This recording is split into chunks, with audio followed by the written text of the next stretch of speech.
4-5 দিন ধরে সূর্যের মুখই দেখতে পারি না। সকালবেলা মনে করেন যে আপনার গাড়ি নিয়ে আইলে পারে শীতে হাত পা বেওয়া যায়। খুব খারাপ লাগে। এ পর্যন্ত যেহেতু সূর্য দেখিনি, এখন কয়দিন এবার থাকবো। রাত্রি তো মনে হয় যে আরো বেশি সমস্যা হয়। যাইতে গেলে রাস্তাঘাট দেখা যায় না, অ্যাক্সিডেন্টের সম্ভাবনা বেশি থাকে। অন্য অন্য দিনে রোদ বা উঠলে আবহাওয়া ভালো থাকলে লোকজন বাইরে বাড়ায়, কামাই কাজি আমাদের একটু ভালো হয়। কিন্তু এখন এই যে আকাশের অবস্থা খারাপ, মনে করেন যে ঠান্ডায় লোকজন বাইরে বাড়ায় না, আমরা কামাই রুজি আমাদের বর্তমান নাইকেই ধরবার গেলে সমস্যা। আমাদের পেছনদার নাই, মনে হয় যে আমাদের দিন পাচ্ছে না, খুব কষ্ট হয়ে গেছে গা। মনে হয় যে কামাই নাই, লোকজন নাই, খুব কষ্টে আছে আমরা। গাড়ি চালাতে তো বহুত সমস্যা, দেখা যায় না, কুয়াশা।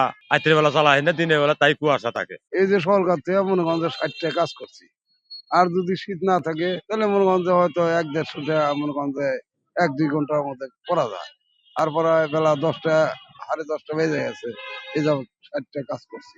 সকালে ঠান্ডা আবহাওয়ার কারণে সকালবেলায় গাড়ির যাত্রী বের হয় না, যার কারণে আমাদের দেখা যায় সকালে সিরিয়াল পেতে পেতে সন্ধ্যা হয়ে যায়। একটা টিপ মারা যায় কোনো রকম যাত্রী বহন করতে পারি। হয়তোবা দেখা যায় এই পাশ থেকে একটা সিরিয়ালের টিপ যায়, ওই পাশ থেকে খালি আসা লাগে।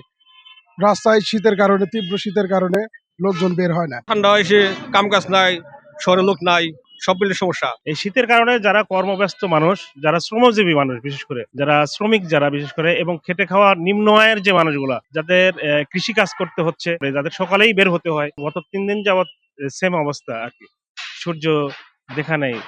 তো যারা খেটে খাওয়া নিম্ন আয়ের মানুষ, তাদের জন্য খুবই প্রবলেম হচ্ছে।